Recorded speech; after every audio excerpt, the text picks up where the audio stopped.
I'm very happy this evening. Can you hear me? I'm very happy this evening to introduce our guest. As a fellow Missourian and someone from the Ozarks, it's nice to have someone here who shared my lifestyle in southwestern Missouri. Or Missouri, depends on where you're from. So Robert Shepard is a full-time actor who grew up on a farm in the Missouri Ozarks. He graduated from Missouri State University and spent several years as an elementary school teacher. As a retired teacher, I appreciate that. I think teachers touch eternity. He received his commission as an officer in the U.S. Army and completed over 20 years of service. However, his primary passion was to be an actor. That was mine earlier too, but whatever. But teachers are actors. Anyway, over the years, Shepard appeared in numerous community theater productions such as 1776, The Four Poster, and Oklahoma. Early in his career, Shepard was a winning contestant at a Bachelor #2 on ABC's Dating Game. Does your wife know that? She does now. Oh, she does now. After retirement from the Army, Shepard concentrated full-time on his acting career and has appeared in numerous TV, industrial films, local ads, and National Geico and hearing assist commercials. He has principal roles in motion pictures such as Yvonne Almighty, Dean Tester's Ghost Town, Book of Ruth, First Lady, and Spielberg's Lincoln. Currently, he has co-produced and has the lead in Past Shadows, a supernatural-based, faith-based feature film which will be streamed this spring. He and his wife live here in Virginia. We both gave up Missouri. Mr. Shepard.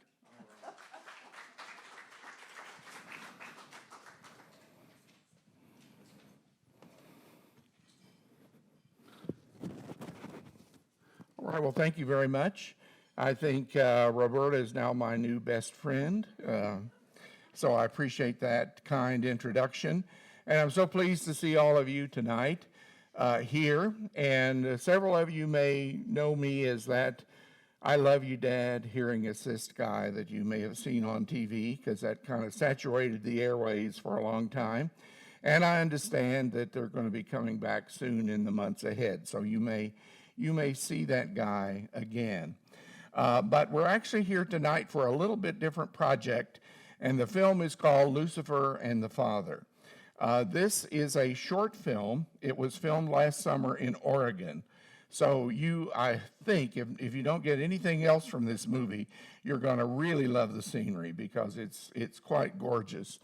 And it was certainly quite a heady experience to play God. When they approached me about that, I thought, wow, I guess that might be the biggest role I'll ever have, you know. But I'll be very interested to get your comments, because after we watch the film, and it's fairly short, about 20-some minutes, then I'll come back and do a Q&A if you have any particular questions about the film itself or about anything else in this so-called acting career that I've been following along for about 30 years. So again, it's my pleasure. I so appreciate the hospitality that Tom and his staff have provided, and what a beautiful facility you have here. And sometimes when we're part of something so long, we kind of forget about it, how nice it really is. But when you come in and see such beautiful grounds and facilities, so I think you're in a beautiful facility. And I know I certainly appreciate Tom very much and his friendship that we've developed actually initially through Facebook, and it continues to this day. So if no more then, someone that knows much more than me will start the movie, and then I'll come back up.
Lucifer. I am. Where have you come from? My playgrounds, of course. I know. Hey! Hey, don't walk away from me. I'm talking to you.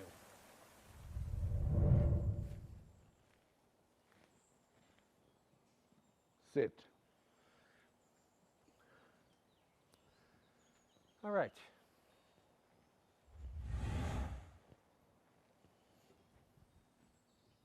What can I start you with? Tea. Cream, please. And you? Coffee. Black. Coming right up. So what's with all the fanfare?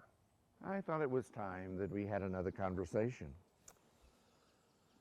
Well, I didn't think there was anything left to say.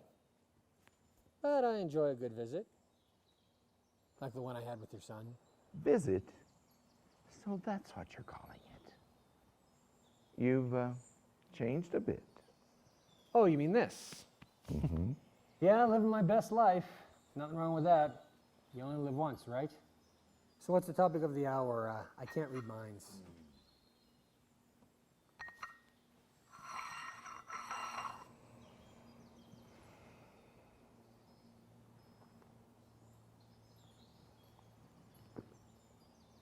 No matter how many times I taste it, it's always good.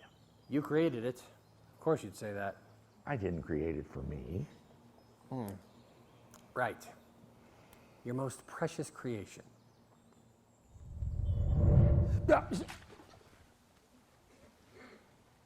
Stop that! I'm sure my son didn't like it too much when you were shuffling him around. Oh, so this is revenge? Really, God? It doesn't suit you. It doesn't. Vengeance is mine, isn't it? Ah, so I'm right.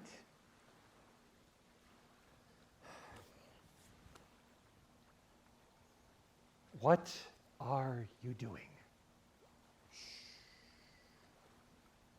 What do you see? A lake. Beauty. And so much more.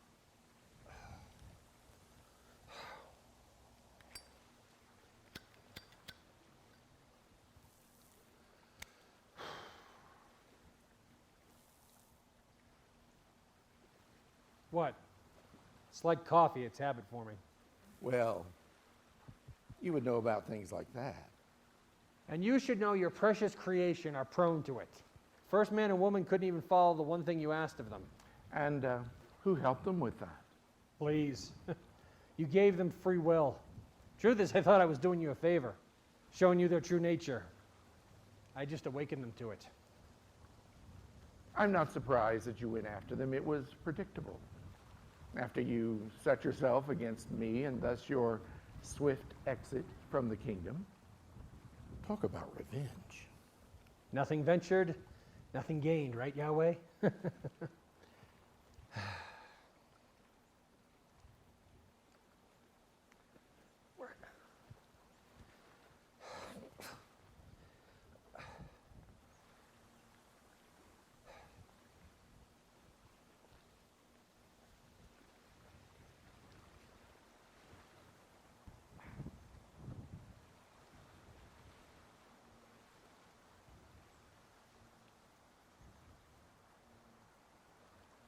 In your jealousy of my precious creation, you have tried over and over again to muddy those waters, to cloud their understanding of my perfect love. What do you mean, tried? What I mean, fallen one, is that I built the desire to know me into them. Yes, humans have free will, but they also have the will to want to know me in the deepest part of their soul. You came up with counterfeit after counterfeit to try to fill that hole, that desire. Money, fame, power, religion, relationships, anything but me. I walked in the garden with Adam and Eve, but then they couldn't because of you. The desire for restoration passed down from generation to generation. I began to restore that relationship with Abram. I wanted to bless all nations through him. But it wasn't until Jesus opened the pathway that it was truly fulfilled.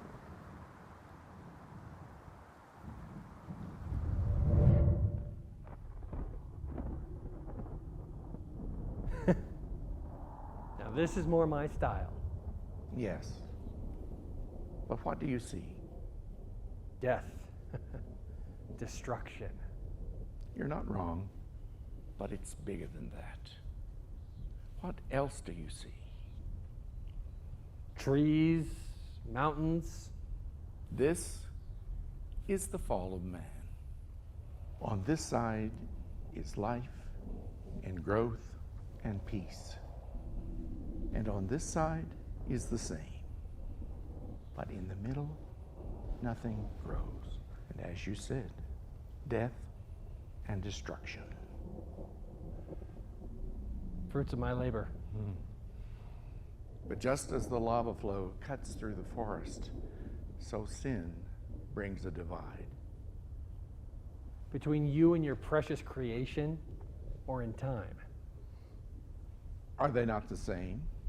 If this represents the past before the fall, and this is the future when all things are made new, then the divide is finite. It's set. And your time of destruction is coming to a close. I have allowed... No, no, no. I did this. Me. I control my own destiny. I command legions. None of this. I am the eternal God, the everlasting Father, and even you were created. Only I set the future, not you. Not ever.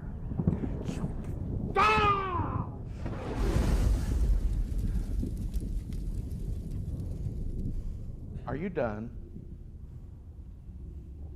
Look where you're standing. This is the only way to safely cross the divide, and it's been paid for in blood. Do you know whose? His. Yes, Jesus, my son. And despite your lies to divert many from even seeing this, many still find the path. But that's not even really a problem. I'm not the one keeping the truth from them. Look out here. So many try on their own to cross this treacherous divide, rock by jagged rock.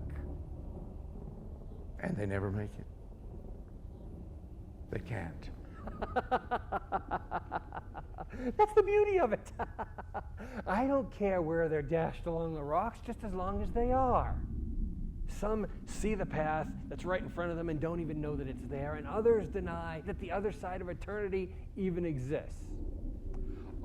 This is all we have. There's nothing after this. Believing in life after death is for fools. YOLO! That's one of my favorites. Lucifer, you are a poser, a pretend tour guide, misleading and distorting the truth, even from yourself. You're missing the point. My goal isn't to get them to be with me. My goal is to keep them from being with you. This is my revenge, to break your heart. And you underestimate them, fallen one. You always have.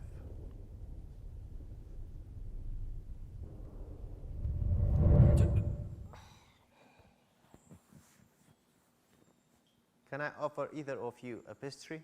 Yeah, I'll have a donut and another cup of coffee. Turn over for me, please. Make that 2 donuts. I'll have everything for you in a moment.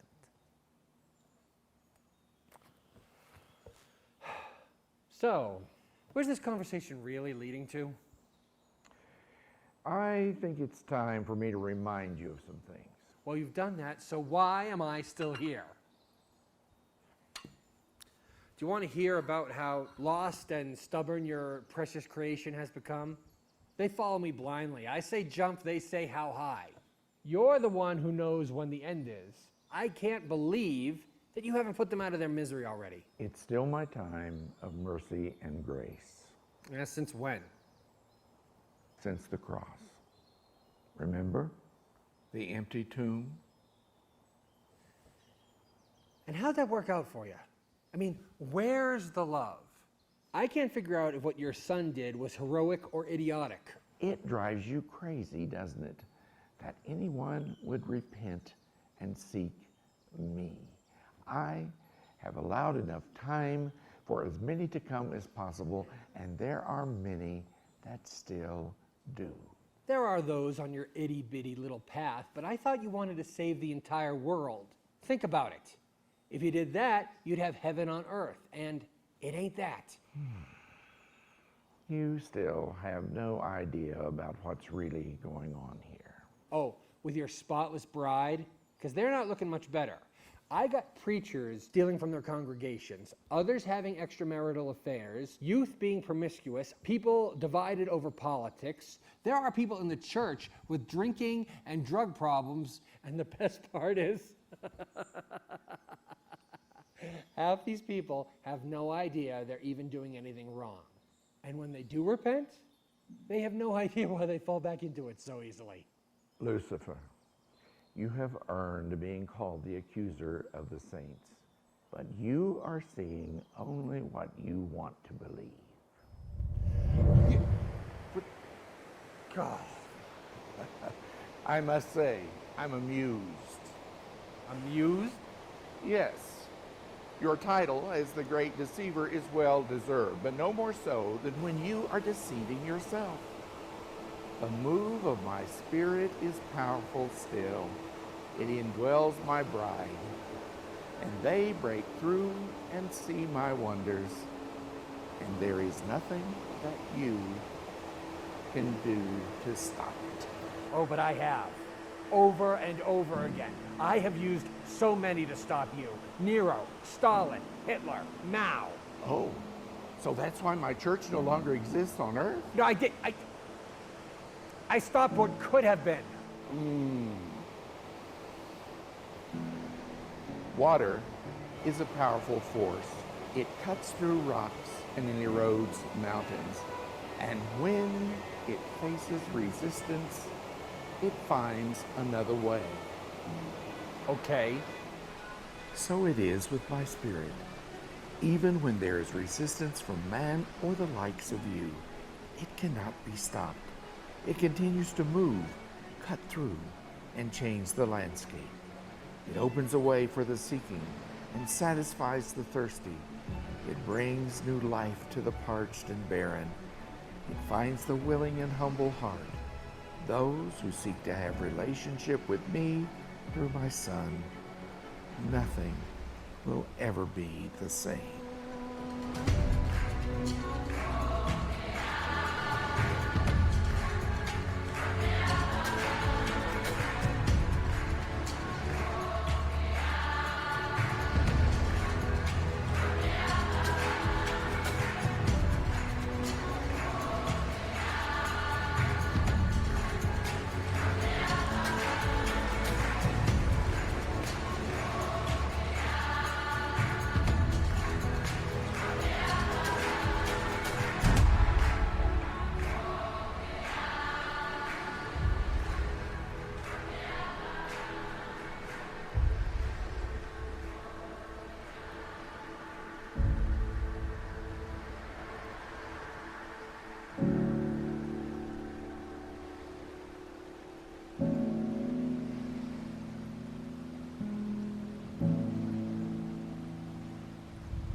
The same Spirit moves in those that have found the path of life, purifying them like the fresh falling snow. But every snowflake starts as a particle of dust. dirt, and impurity that remains at its very core. But this particle, this remnant, is metamorphosized into an amazing new creation with completely changed characteristics and properties, building facet upon facet until their former way of life is unrecognizable. No one looks at snow and sees dust or dirt, and so it is with my bride. She has become holy and pure because of my Son's completed work on the cross. Her identity is in Him. She is reflecting His beauty, His holiness, and that is who I see. You're afraid of her, aren't you? No. This is my kingdom, my throne, my dominion. I'm the one who instills fear. Not so much. Your so-called kingdom, it's passing away. And what you have stolen has already been returned to its rightful owner. And you are about to be treated as the hostile tenant that you are. Your just deserts have been served. My spotless bride is emerging victorious in these last days, and sure as the word from my mouth is true, she is going to overcome in my Son's strength. Even now, she breaks down your domain of darkness, bearing my light. You persecute her, and she grows even stronger. You suppress her, and she walks boldly in my authority, breaking your strongholds. You slay her, and the story of her faithfulness spreads tenfold. My kingdom is going to continue to advance till that final hour, and you are powerless to do anything about it, and jealous of what you can never possess. This is the bride you fear, and she has done it with the heart of a servant. So it's slaves you're after. My Son is the ultimate servant, and my faithful ones follow him willingly, even joyfully, out of great gratitude. That's the one thing I still can't get my head around. The Son of God. Lucifer, you would not notice the greatest act of servanthood if it was right under your nose. What is that supposed to mean? He's talking about me. Listen, pal, this doesn't concern... Hello, Lucifer. Or should I say, Satan?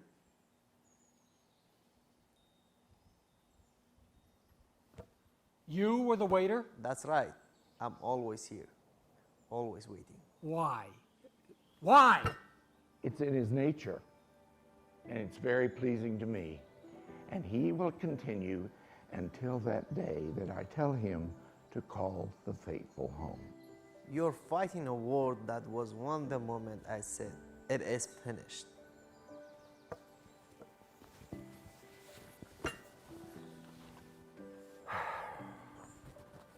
I think our little chat has come to an end. I understand. Your time is short. Well, since you're such a great servant, you can clean up my mess. Oh, I will. You know, just because you've rigged the game doesn't mean I'm not going to... You thought I was vicious before? That's nothing compared to what I'm about to unleash. For those that find me and walk with me, they have no reason to fear you. I'm with them, always. They are not ignorant. They are aware of your schemes.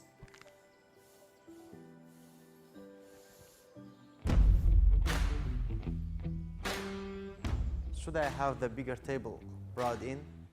The day is coming, my son. The day is coming. The invitations are still being sent out, even to the very ends of the earth.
All right, well, thank you very much.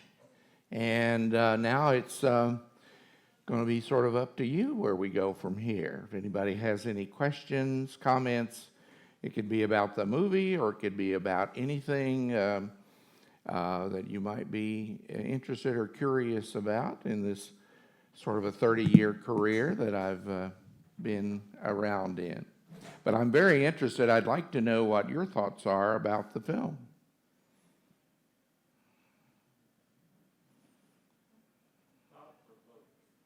Thought-provoking. Good.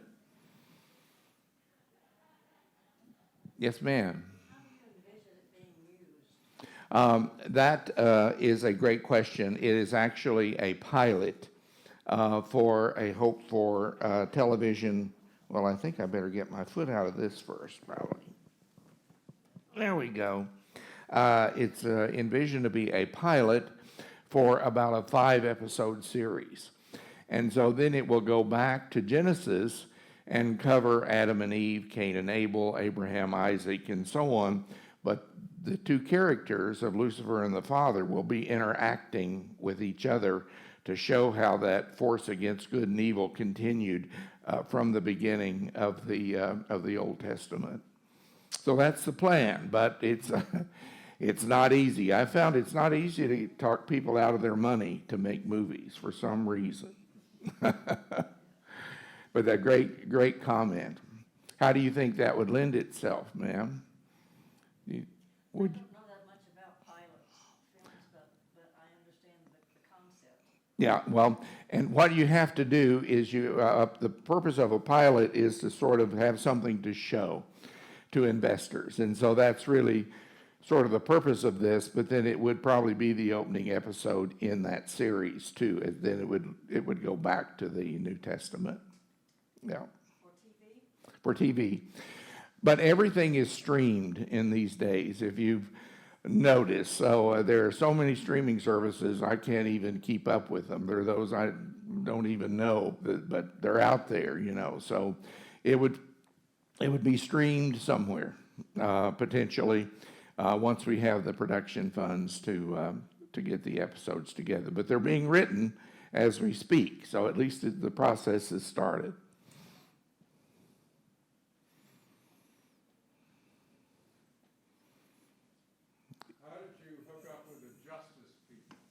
I actually made a film for Sean called The Reconciler.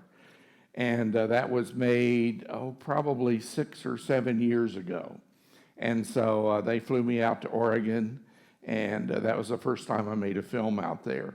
And I had met Sean. And we've stayed in touch over the years.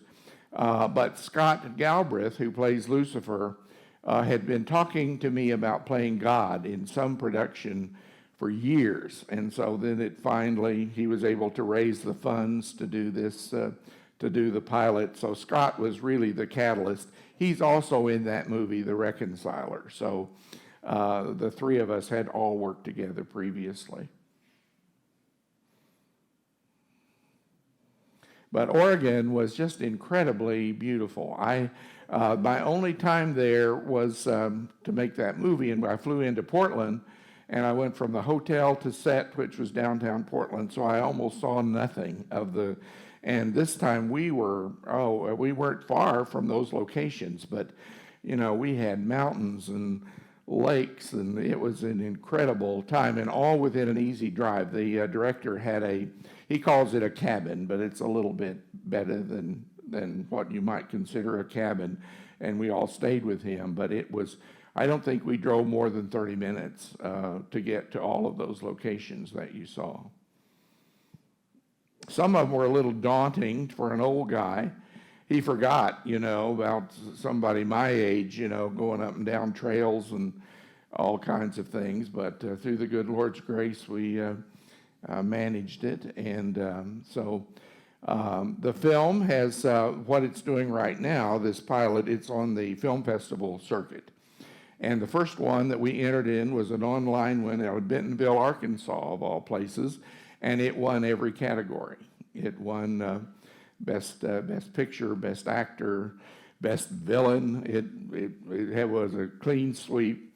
Then the second one was International Christian Film Festival in Orlando, which is probably the premier film festival for faith-based films. And I thankfully was nominated as Best Actor in a short film for that. Didn't win, but you know what they say, to be nominated. So I felt blessed about that. But it'll be in at least a half a dozen more film festivals to sort of get the word out, get people aware of it, and all the way through. Probably, I think the last one I'm aware of is going to be in November that we will have it entered in.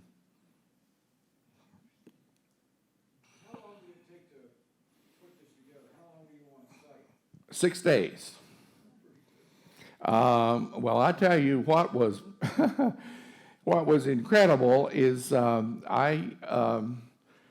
first script that I got was 14 pages. Okay, so I dutifully had gotten all my lines, all 14 pages, and as you see, it's just almost the two of us, except for the third character that shows up at the end. And then about 6 days, 7 days before, they revised the script and went from 14 to 20. And then we have all these monologues, basically, that you saw me going through. So it was a challenge for sure. I think dialogue-wise, I could easily say it's the most challenging film. Partially was the short period of time I had to actually work on the new material. But it was an incredible experience, and I feel very blessed to have had that opportunity. Sir. I was watching the streaming thing last night, and when they finished, they rolled off all the people that were involved in the production. It took about 5 minutes to roll that through there, Yeah. and I didn't see a whole lot of people there. You didn't. It was a family project. Almost everybody's name was Justice, if you notice it. So everybody doubled up. Sean was not only the director of photography, he was also the director. He was also the editor. He did the music bed, so he did almost everything. His wife, Sarah, did makeup and special effects and all of that. Their son, Joshua, was a production assistant. So what happened was Scott, who played Lucifer, did an Indiegogo campaign to raise enough money. And basically, that film was done for $6,000. And that included transportation to Oregon. Got back with a little check. I didn't become independently wealthy, but got paid for it. And everybody involved with the film got at least a small paycheck. And so that was the story of it. But what they're talking about, if it would go for a series, is what they're talking about for a budget is pretty incredible. So we'll have to see how all that turns out.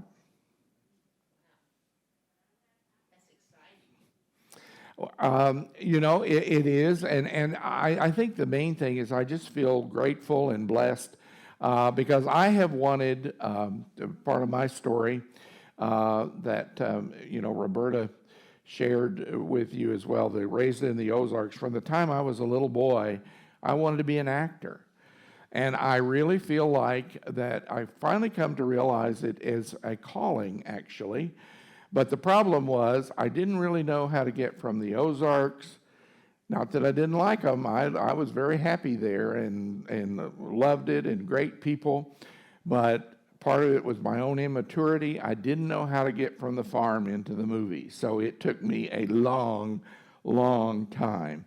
And we had a situation where I had gotten, actually, after I'd gotten commissioned and served my initial time, I got out of the Army and we moved to LA to follow this acting career. And so we had saved enough money for the birth of our first child. We were expecting her when I got out of the military. And we were living literally on a shoestring. 10 days after our daughter was born, my wife had an aneurysm. But she was totally, miraculously, completely restored. And so it was such a miracle.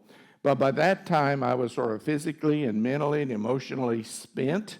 And so we decided to leave LA, even though I was starting to make some progress in an 8-month period and making some contacts. But we moved back. But before we left, I felt very strongly a voice that told me, delay is not denial. That someday this acting career is going to happen. And so when I went back to the military and all of that, I rested in that. I really didn't worry about it. And sure enough, God was faithful to his word. And so for about 30 years now, I can say I've been a full-time actor. But it took a long time and lots of fits and starts to get there. And consequently, that title is what I have a book that I've written called Delay is Not Denial, My Story on Amazon. And it basically traces that long career from the farm to finally getting into the movies. And with God's grace, I have about 116 credits on Internet Movie Database now, and currently working on a film that I'm co-producing, and I've got 3 or 4 that'll be coming out over the next few months. And there's other projects potentially will happen, but as you may guess, it all depends on the money, you know. So a lot of them just never happen because they can't end up getting the financing. But I feel very blessed. And one of the things that I felt blessed about, both in the military or whatever I did, whether it was teaching school or the acting career, is my wife was always very supportive. So there was never an issue between us in that focus. And she knew that acting was my dream, and she always was there to set up our home, take care of our 3 children and now 7 grandchildren.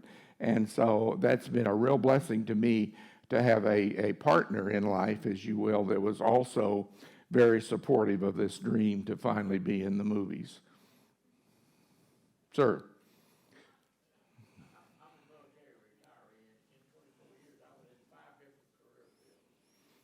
And so I'm curious to know if you did anything in the military that was helpful to you in this regard as being an actor, because I understand that in the military you can do a lot of things besides carry a gun. Exactly. Well, I will tell you what I did. My control branch was military police. That was my primary. But in the Army, other services like the Navy do it a little differently, I think. But at about midpoint, you can get a second specialty. And so I became a public affairs officer. And the reason I did that is because I got to write videos, I narrated, I produced some movies, I got to coordinate for my boss to be on Good Morning America, the Today Show. So I got as close to I could to help sort of move this career along and still, you know, have the great support of the military. So, but very insightful on your part, but that was the route I took, and I felt it was very, very helpful. I had a vocational counselor to tell me that I needed to go into public affairs. Really? Half of my career in public affairs, it was a perfect thing. Well, we are a kindred spirit, sir. I guess everyone can learn public affairs, but I think with others, it's kind of a gift. I do. I think you really, in my view, you really need to be a people person, and you need to be able to relate to all kinds of people in all kinds of situations. And while people can learn it technically, I believe that it's kind of like the acting career. I think it's a calling as well. All right. Well, I don't want to go on and on if we're finished, but if anybody, of course, I have, you know what happens? Well, oh, please, that wouldn't sound good, would have. I said, you know what happens when you get old, but that wouldn't be very appropriate tonight, although I'll bet a few of you might relate to it a little bit. But it's so interesting as when I worked on a movie here in Richmond called Evan Almighty, and there was an actor named Harv Presnell that was one of the co-stars. And they put us up in a hotel because I had a week contract. He was so interesting, he would just walk up to any group and start holding court. It didn't matter whether he knew you, didn't know you, you know. So if he had an audience to talk to, he was going to take care of it. So sometimes I feel like I try to hold back a little bit and say, well, I need to find out about these other folks rather than just talking. But I do have a lot of stories that I can tell as well. And of course, the highlight, I would have to say, is all connected back to Richmond again, is I auditioned for Spielberg's Lincoln and was cast as the attending physician.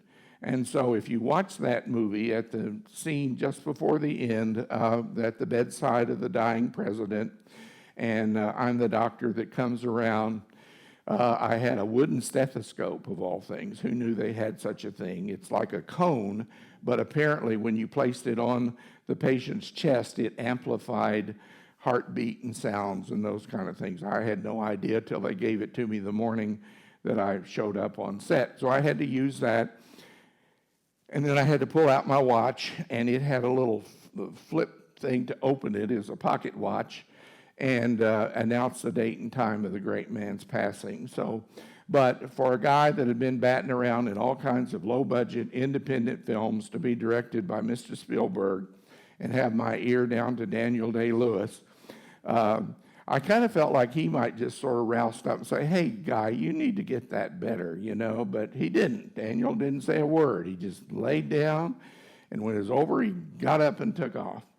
But it was quite interesting in that they have something called a call sheet each day to show who's in what role and who all the production staff and so on. And in most cases, it'll say actor and character. For me, for example, it would say actor Robert Shepard, character Dr. Joseph Barnes. But at the very top, it said actor Abraham Lincoln, character Abraham Lincoln. His real name never showed up at all, and they always referred to him as Mr. President on set. And so talk about somebody that lives the role. A little bit out of school, I guess, but there was a story that they hired him a young production assistant, which means, okay, Mr. Lewis, it's time to go to set. Can I get you coffee? Whatever, just, you know, a guy to help him. And the story goes, and when he walked into the room, Mr. Daniel Day-Lewis said, sorry, you're not going to work. You're too tall. I have to be the tallest person in the room at all times. So, one last story, and then about Daniel Day. But they kept telling me that I was going to be filming my scene, the deathbed scene. It was going to be in November. Well, then they kept postponing it. And so finally, they set it for a date in December, which happened to be the last day the film was shooting. And the rationale I heard, I can't guarantee it's true, is they said that if they brought Daniel Day in and he died and they had more scenes for him to do, he wouldn't do them.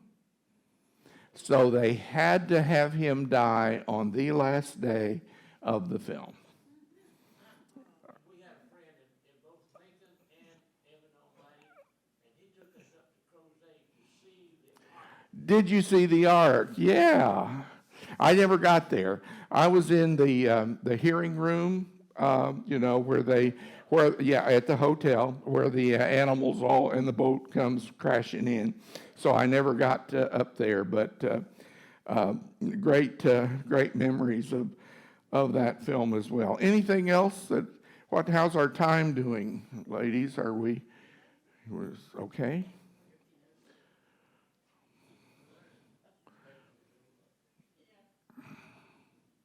Ma'am?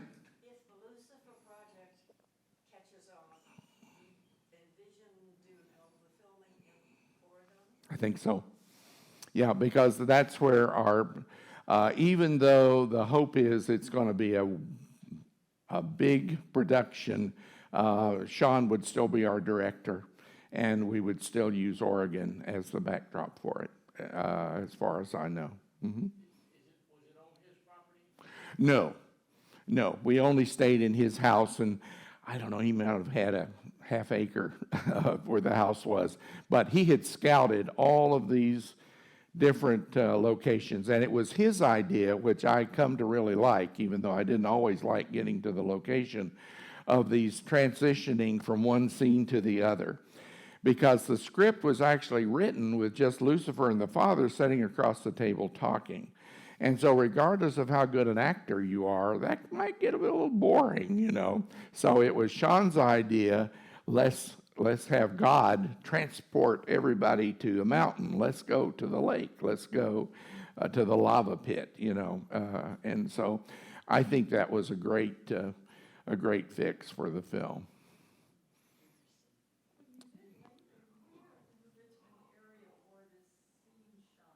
Well, all over, actually, and also, now part of them, because I only did the one day, but actually, the headquarters was here in Mechanicsville.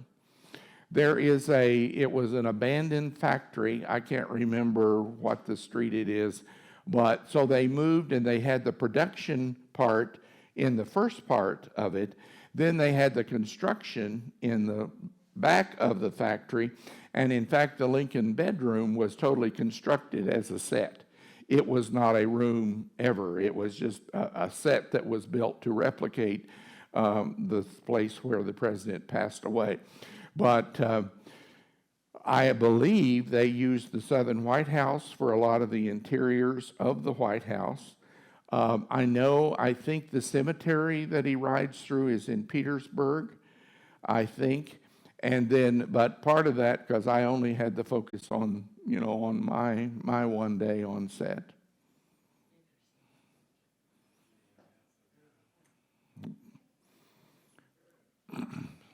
Sir. How do you prepare for your roles, especially playing God? You pray a lot. Actually, I just take the script and I start from front to back, and I usually, it's very old-fashioned, I'm sure, because there's all kinds of stories you hear about how people learn their scripts, but I take a blank piece of paper and I look at this page and I get my line, then I go up to the line before it, and then I cover and I just practice till I go through the whole script, and as I do that, I'll see the line ahead of it. Because one of the things about acting, you need to know what the person's saying ahead of you. Because listening is actually a fairly important part of acting.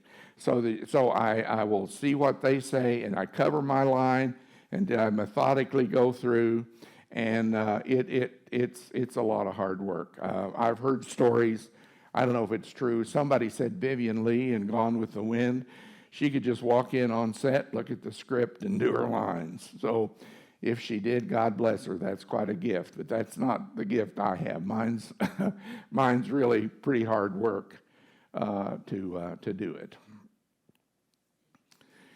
So, I think as Roberta had said that I made my television debut on The Dating Game.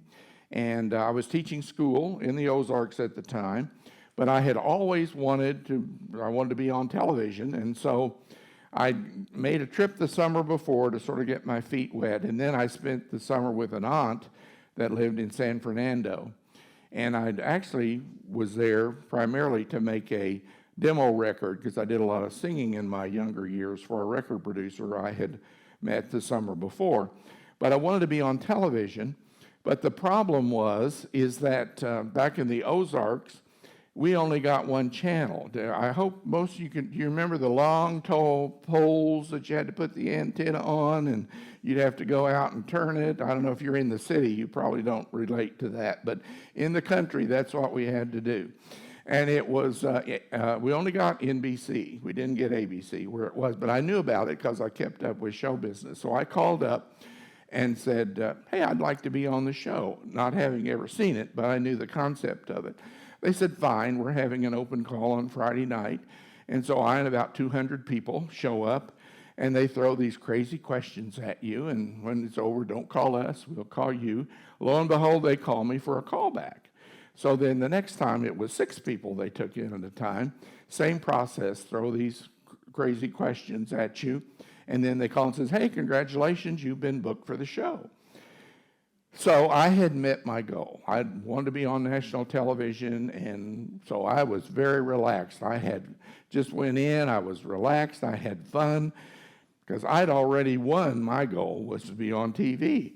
Well, anyway, the young lady, there were 3 bachelors, and I was number 2, would throw these questions at us. And one, she said, well, bachelor number 2, why do you spray all over yourself to get rid of the ugly girls? And I said, well, actually, my dear, I've never met an ugly girl. They're all beautiful in their own way. And the audience claps, and so then lo and behold, they said, who do you want for your date? And she said, bachelor number 2. So that was like a bonus that I got picked for the date. So we're backstage, and I said, thinking I knew the answer, Jill, why did you pick me? Thinking she'd say, oh, Bob, your answers were so clever. Jill said, I was so nervous, I couldn't remember what anybody said. I liked the sound of your voice. So, all right, does anyone have anything else? I so appreciate the opportunity to be here tonight and getting your feedback. God bless. Thank you all so much for coming out tonight, and thank you everyone watching from home. Have a nice evening. And thank you, Mr. Shepard. Oh, you're very welcome.